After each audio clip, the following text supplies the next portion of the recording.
Welcome to our channel. इस video में हम कवर करने वाले हैं right of private defence.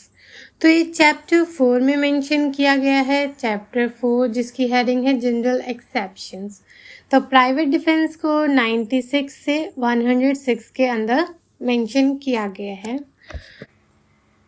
A state is under obligation to protect life, limb and property of its subject.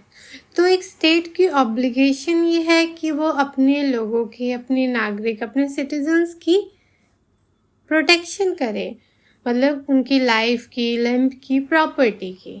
लेकिन हर जगह स्टेट नहीं आ सकता है बचाने के लिए।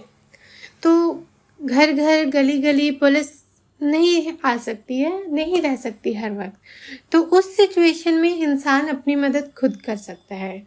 तो इसलिए राइट ऑफ प्राइवेट डिफेंस दिया गया है हर इंसान को अपनी खुद की प्रोटेक्शन के लिए।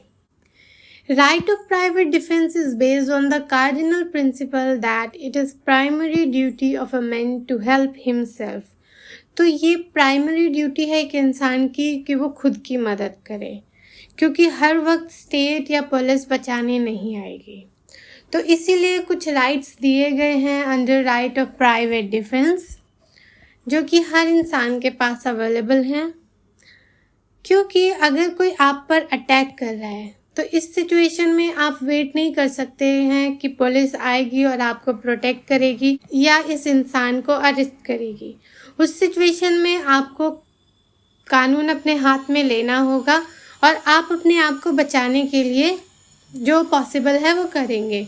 तो ये आपका राइट है और आप जो एक्ट कमिट कर रहे हैं वो अपने आप को किसी दूसरे इंसान के अनलॉफुल एग्रेशन से बचाने के लिए कर रहे हैं। तो ये ऑफेंस नहीं है, ये आपका राइट है।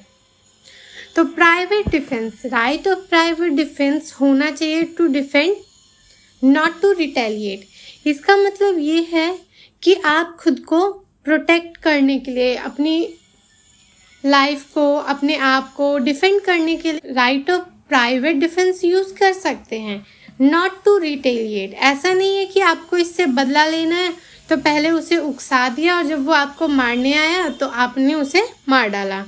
या एक सिचुएशन ले सकते हैं कि एक इंसान है, उसका एक नेबर है जिससे उसका झगड़ा होता रहता है। अब वो उसके घर आया और दरवाजे पे है, कुछ मांगने आया, कुछ कहने आया और ये पर्सन अपने नेबर को जान से मार दे। तो ये बदला लेने की भावना से नहीं होना चाहिए। अगर वो सामने वाला इंसान आपको हार्म नहीं कर रहा है तो आप उसे नहीं मार सकते।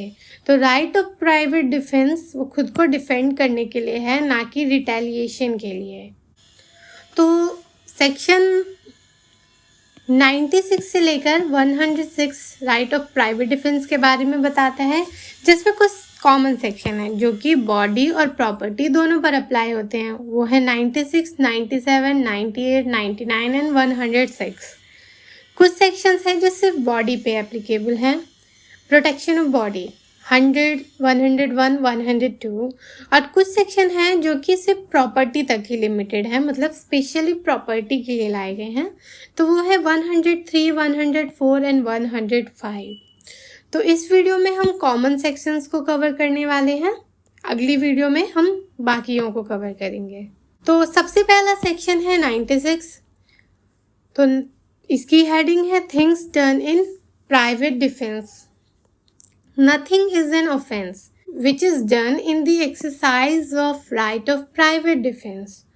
तो कोई भी एक्ट जो कि अपने राइट ऑफ प्राइवेट डिफेंस में किया गया है वो ऑफेंस नहीं है। जैसे कि अगर कोई आप पर अटैक करने लगता है और आप अपने आप को बचाने के लिए उसे इंजरी दे रहे हैं या उसे मार रहे हैं, आपने वो राइट ऑफ प्राइवेट डिफेंस में किया है, तो इसलिए आपका एक्ट ऑफेंस नहीं है। तो ये सेक्शन डिक्लेरेटरी नेचर का है कि ये डिक्लेयर कर रहा है, क्या कर रहा है, nothing is an offence which is done in the exercise of right of private defence. तो राइट ऑफ प्राइवेट डिफेंस में एक्सरसाइज किया गया कोई भी एक्ट ऑफेंस नहीं है, ये डिक्लेयर कर रहा है सेक्शन 96। तो 97 सेक्शन कहता है right of private defence of the body and of property. Every person has the right subject to the restrictions contain in section 99 to defend. तो सेक्शन 99 में जो रिस्ट्रिक्शंस दी गई है कि किन केसेस में राइट ऑफ प्राइवेट डिफेंस नहीं होगा या किस एक्सटेंट तक आप हार्म पहुंचा सकते हैं, तो सेक्शन 99 में जो रेस्ट्रिक्शंस दी गई हैं उसे छोड़कर हर इंसान के पास राइट ऑफ प्राइवेट डिफेंस है दो तरीके का। पहला, his on body and the body of any other person.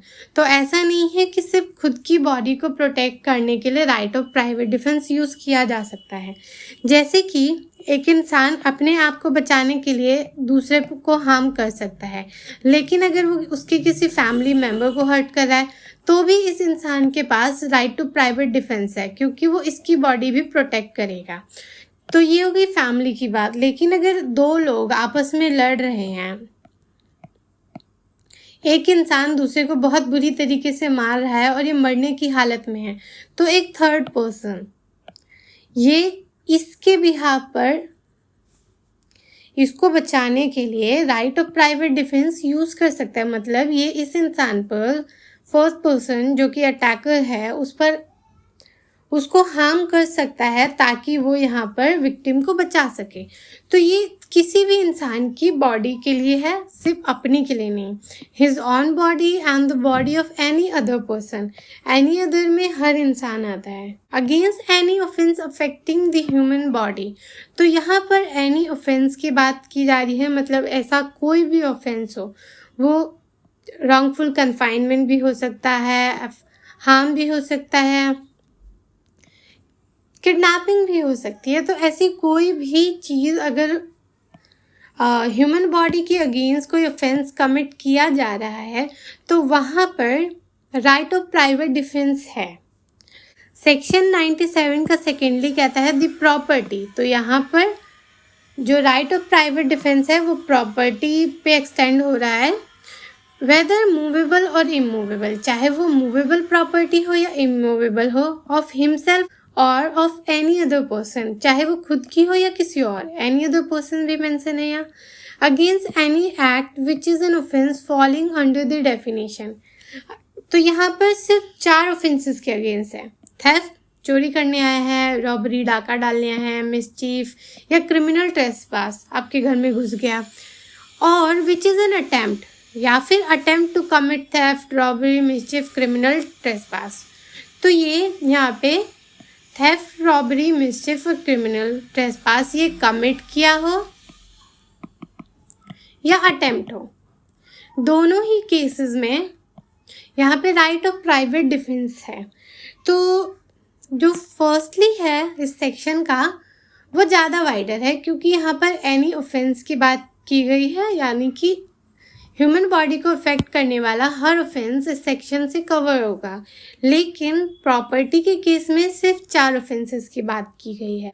Section 98 कहता है right of private defence against the act of a person of unsound mind etcetera. तो right of private defence against the act, यहाँ पर act word use किया गया है ना कि ऑफेंस। तो एक ऐसे इंसान का एक्ट जो कि ऑफेंस कमिट करने के लिए केपेबल ही नहीं है, वो अगर उसके अगेंस्ट आपके पास राइट ऑफ प्राइवेट डिफेंस होगा या नहीं, वो सेक्शन 98 में मेंशन किया गया है। When an act which would otherwise be a certain offence is not that offense by the reason of youth। तो ऐसा ऑफेंस जो कि ऑफेंस होता लेकिन इन सिचुएशंस में वो ऑफेंस नहीं है। क्यों नहीं है? बाय रीजन ऑफ यूथ, मतलब कि सेक्शन 82 की बात हो रही है यहाँ पर। बाय रीजन ऑफ यूथ, एक बच्चा जिसकी उम्र 7 साल से कम है, तो वो ये सोचने के लिए केपेबल ही नहीं, मतलब वो सोच समझ ही नहीं सकता कि वो कर क्या रहा है। तो इस केस में अगर वो कोई ऑफेंस कमिट कर देता है तो वो ऑफेंस नहीं होगा, वो होता है एक्ट। तो यहाँ पर उसने एक्ट कमिट किया है, ना कि ऑफेंस। एक 7 साल का बच्चा ऑफेंस कमिट नहीं करता है, इसलिए यहाँ पर एक्ट वर्ड यूज़ किया गया है। The want of maturity of understanding, तो सेक्शन 83 कहता है want of maturity of understanding, मतलब कि अगर एज 7 से 12 के बीच में है, 7 से 12 के बीच में है, तो वो भी एक बच्चा ही है और उसमें मेच्योरिटी नहीं आई है कि वो समझ सके कि वो क्या कर रहे हैं, तो इस केस में भी ये ऑफेंस नहीं एक्ट होगा। द अनसाउंडनेस ऑफ माइंड, तो 84 सेक्शन 84 कहता है अनसाउंडनेस ऑफ माइंड। अगर कोई पर्सन अनसाउंड माइंड का है तो वो भी केपेबल नहीं है। एक अ person of unsound mind is not capable of committing an offence, तो यहाँ पर एक अनसाउंड माइंड का पर्सन ऑफेंस कमिट नहीं कर सकता है, वो एक्ट होगा। पहला, दूसरा, तीसरा, अब चौथा जो है वो है इंटॉक्सिकेशन ऑफ द पर्सन। तो इंटॉक्सिकेशन के लिए 2 सेक्शंस हैं, सेक्शन 85, 86। 86 कहता है intoxication cause against his will, मतलब एक इंसान को बिना उसकी मर्जी के उसको इंटॉक्सिकेट कर देना, जैसे कि ड्रग्स वगैरह देना, उस टाइम पर वो केपेबल नहीं है सोचने के लिए कि वो क्या कर रहा है, और जो पर्सन है जिसने उसे ड्रग्स वगैरह दिए हैं, इंटॉक्सिकेट किया है, वो उससे मनचाही चीज़ें करा रहा है, तो उस टाइम पे इंटॉक्सिकेटेड पर्सन केपेबल नहीं है टू कमिट एन ऑफेंस, ये एक्ट है सेक्शन 86। वहाँ पर भी इंटॉक्सिकेशन तो है, लेकिन जो इंटॉक्सिकेटेड पर्सन है वो कोई ऑफेंस नॉलेज और इंटेंशन दोनों के साथ कमिट कर रहा है, तो वो एक्ट नहीं होगा, मतलब वो इस सेक्शन 98 में कवर नहीं होगा। वहाँ पर उसने एक ऑफेंस कमिट किया है, ना कि एक एक्ट। और by reason of any misconception on the part of that person, या फिर अगर कोई मिसकॉन्सेप्शन हुआ है, जैसे कि जो यहाँ पर रॉन्ग डूअर है उसे वो मिसकॉन्सेप्शन में था, उसे लगा कि वो लीगली परफॉर्म कर रहा है कोई एक्ट, मतलब वो एक लॉफुल एक्ट परफॉर्म कर रहा है जो कि वो कर सकता है, लेकिन वो अनलॉफुल एक्ट था, तो वो भी एक्ट होगा, ऑफेंस नहीं, तो वहाँ पर वो लायबल नहीं होगा। लेकिन इस सेक्शन का जो दूसरा हिस्सा है, ये 4-5 सिनेरियोज बताने के बाद, every person has the same right of private defense against the act which he would have if the act were that offense।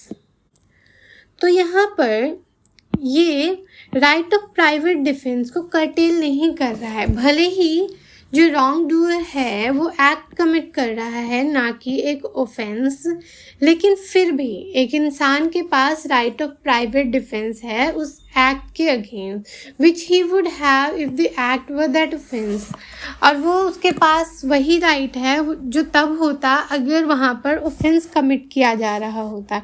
जैसे कि एक पर्सन ऑफ अनसाउंड माइंड अपने हाथ में एक नाइफ लेकर के एक नॉर्मल इंसान के पीछे भाग रहा है, तो ये भले ही incapable of committing an offence हो, लेकिन इस पर्सन ए के पास अभी भी राइट ऑफ प्राइवेट डिफेंस है, जो कि तब होता है जब ये पर्सन नॉर्मल होता। तो दोनों ही केसेस में ये खुद को प्रोटेक्ट करने के लिए right of private defence use कर सकता है।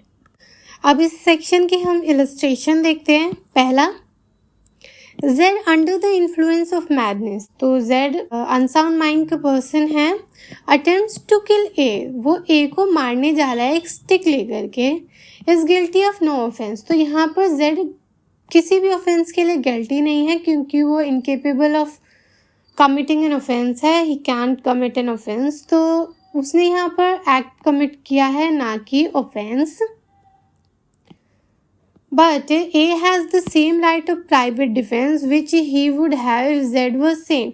अगर Z sane person होता और तब वो A को मारने जा रहा होता, तो A के पास जो राइट होता, A के पास उस वक्त पे जो राइट ऑफ प्राइवेट डिफेंस होता वो इस सिचुएशन में भी है, मतलब वो खुद को प्रोटेक्ट करने के लिए right of private defence use कर सकता है। तो दूसरा जो इलस्ट्रेशन है वो कहता है A enters by night a house. A एक घर में घुस रहा है आधी रात में, which he is legally entitled to enter.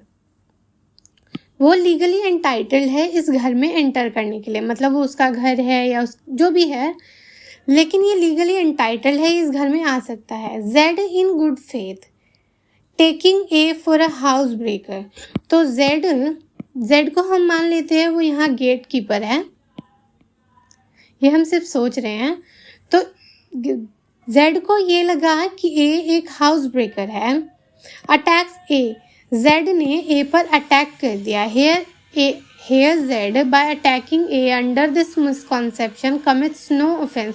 तो यहाँ पर जेड मिसकॉन्सेप्शन में ए पर अटैक कर रहा है क्योंकि उसे ये लगा कि वो ट्रेसपासर है, लेकिन ए लीगली एंटाइटल है उस घर में एंटर करने के लिए। यहाँ पर जेड ने कोई ऑफेंस कमिट नहीं किया, लेकिन ए के पास राइट ऑफ प्राइवेट डिफेंस है। But A has the same right of private defense against Z which he would have if Z were not acting under misconception. तो अगर Z A के घर में एंटर करने के ऊपर अटैक करता जबकि Z को पता होता कि A लीगली एंटाइटल है और वो फिर भी A पर अटैक कर रहा है, यहाँ पर कोई मिसकॉन्सेप्शन नहीं है, तो यहाँ पर जो right of private defence A को मिल रहा है वो मिसकॉन्सेप्शन के केस में भी मिलेगा। तो इस सेक्शन की में सबसे इम्पॉर्टेंट पॉइंट ये है कि जो एक्ट कमिट कर रहा है वो गिल्टी नहीं होगा, लेकिन जो विक्टिम बन रहा है यहाँ पर, जिस पर अटैक हो रहा है, वो right of private defence use कर सकता है।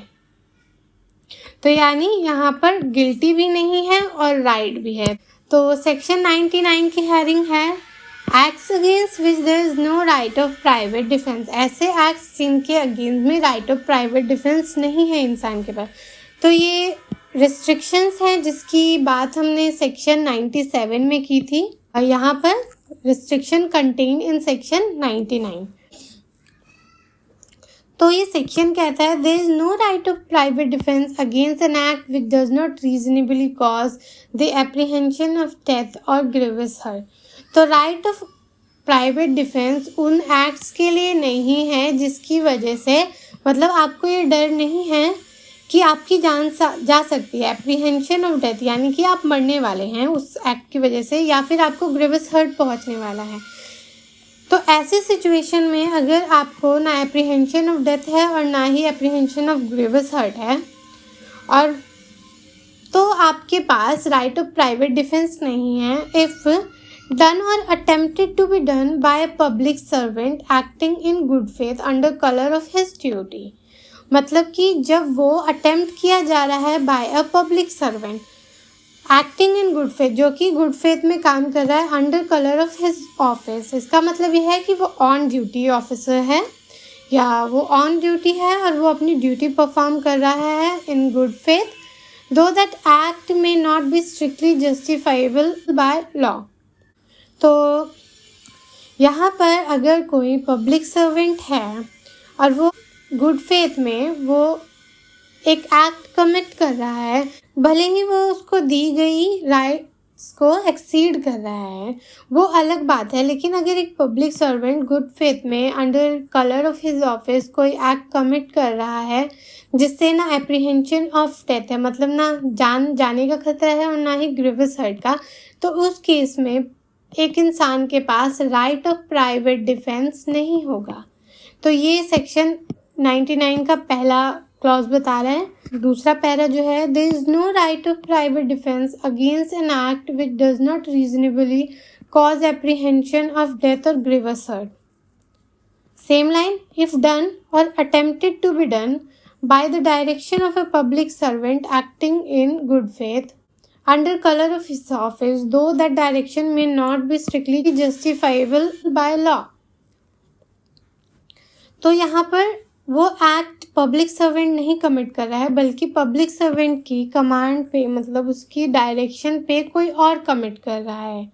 तो यहाँ पर भी वो एक्ट अगर जानलेवा नहीं है और उससे ग्रीवियस हर्ट नहीं हो रहा है तो यहाँ पर राइट ऑफ प्राइवेट डिफेंस नहीं मिलेगा। तो मान लेते हैं एक पर्सन है ए और उसके पीछे पुलिस आ रही है और ये पुलिस को देखकर भागने लगा। तो यहाँ पर पर्सन सी है, तो पुलिस सी को बोलती है कि इसको पकड़ो, मतलब भागने मत दो। तो यहाँ पर इस इंसान के भागते वक्त सी इसे पकड़ लेता है bye the direction of a public servant. तो यहाँ पर एक पुलिस ऑफिसर जो कि अपनी ड्यूटी परफॉर्म कर रहा था under the colour of his office, उसने सी को बोला और सी ने उसके बिहाफ पर ए को पकड़ा। तो यहाँ पर जो ये ए है ये सी पर अटैक नहीं कर सकता है, क्योंकि जब तक अगर उससे अपनी जान का खतरा ना हो या ग्रीवियस हर्ट पहुंचने वाला हो, उसे ऐसा ना लग रहा हो। तो ये यहाँ पर भी ए के पास राइट ऑफ प्राइवेट डिफेंस नहीं होगा, भले ही वो स्ट्रिक्टली जस्टिफिएबल ना हो वो एक्ट जो सी ने किया है, क्योंकि यहाँ ये अथॉरिटी, अरेस्ट करने की अथॉरिटी या उसको कन्फाइन करने की अथॉरिटी सिर्फ पुलिस ऑफिसर के पास थी, ना कि सी के पास। अगर आपको कोई डाउट्स वगैरह हो तो आप कमेंट बॉक्स में पूछ सकते हैं। There is no right of private defense in cases in which there is time to have recourse to the protection of public authority। तो जहाँ पर इंसान के पास टाइम है कि वो पब्लिक अथॉरिटी को इन्फॉर्म कर सके, तो वहाँ पर राइट ऑफ प्राइवेट डिफेंस नहीं हो सकता है। जैसे कि ये सेक्शन 99 प्रॉपर्टी और बॉडी दोनों के लिए एप्लीकेबल है। तो मान लेते हैं ए और बी के बीच में झगड़ा हो रहा है एक प्रॉपर्टी रिलेटेड। तो ये प्रॉपर्टी जो है वो ए के पोजेशन में है पर बी उस पर क्लेम कर रहा है कि ये उसकी है। तो इस केस में बी के पास टाइम है, ऐसा नहीं है कि ए उसे मार रहा है या उसे जान का खतरा है। यहाँ पर बी के पास टाइम है, वो जा कर के पुलिस को इन्फॉर्म कर सकता है, वो कोर्ट में केस कर सकता है। फोर्थ पैरा कहता है extent to which the right may be exercise. तो किस एक्सटेंट तक राइट ऑफ प्राइवेट डिफेंस को यूज किया जा सकता है।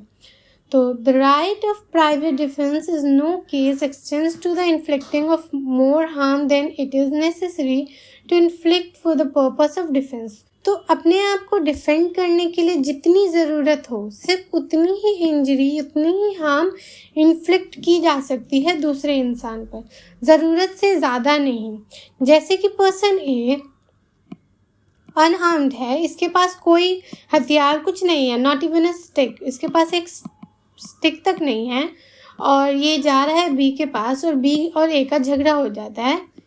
तो ए ने इसे थप्पड़ मार दी, तो इसका मतलब ये नहीं है कि बी गन उठाकर उसे गोली मार दे, मतलब ए को शूट कर दे, क्योंकि ये फिर ये हार्म मोर देन नेसेसरी हो जाएगा। इसकी ज़रूरत नहीं थी क्योंकि ए के पास और कुछ नहीं था।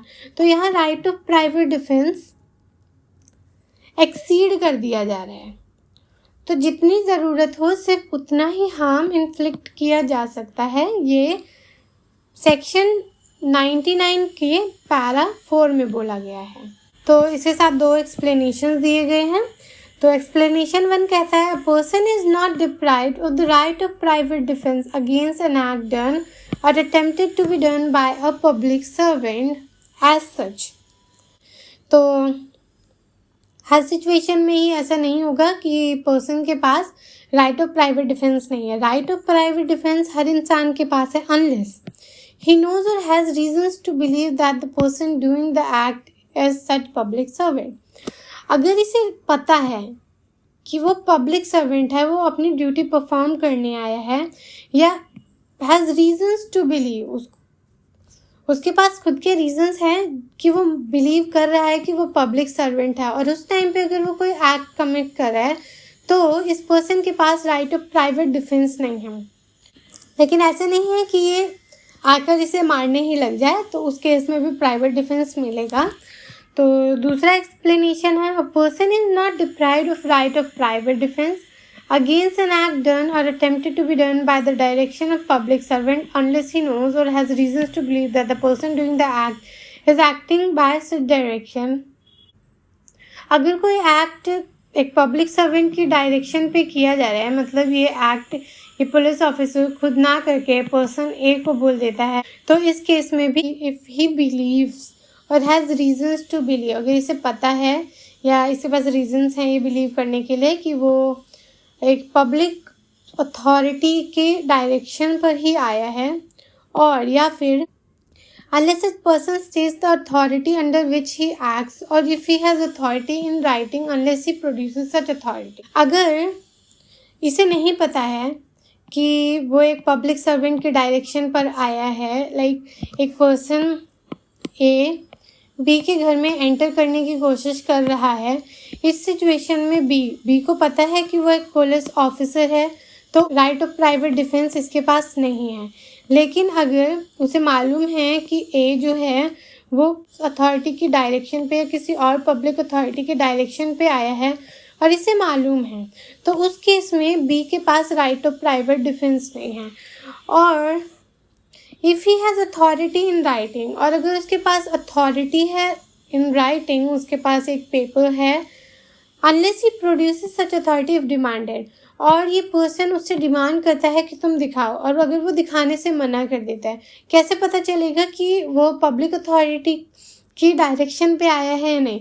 तो जब तक अगर आपने डिमांड किया है और वो नहीं दिखा रहा है, तब तक आपके पास राइट ऑफ प्राइवेट डिफेंस है। जैसे ही वो दिखा देता है आपको वो पेपर, तो वहाँ पर राइट ऑफ प्राइवेट डिफेंस ख़त्म हो जाता है। जैसा कि यहाँ पर कहा गया था इन दोनों ही पैराग्राफ्स में कि अगर वहाँ पर एप्रीहेंशन ऑफ डेथ या ग्रीवियस हर्ट नहीं हो रहा हो, तब तक राइट ऑफ प्राइवेट डिफेंस नहीं है। लेकिन जहाँ पर ये आ जाए, अगर पुलिस आते ही मारने लग जाए या पुलिस अपनी पर्सनल खुंदस निकाल रही है कि आज तो इसे मार ही देना है, तो उस सिचुएशन में राइट ऑफ प्राइवेट डिफेंस हर इंसान के पास है। तो ये दो एक्सप्लेनेशंस हो गए। आगे देखते हैं सेक्शन 104। तो ये भी एक कॉमन सेक्शन है जो कि बॉडी और प्रॉपर्टी दोनों पर एप्लीकेबल है। तो यहाँ पर इसकी हेडिंग है right of private defence against deadly assault when there is risk of harm to innocent person.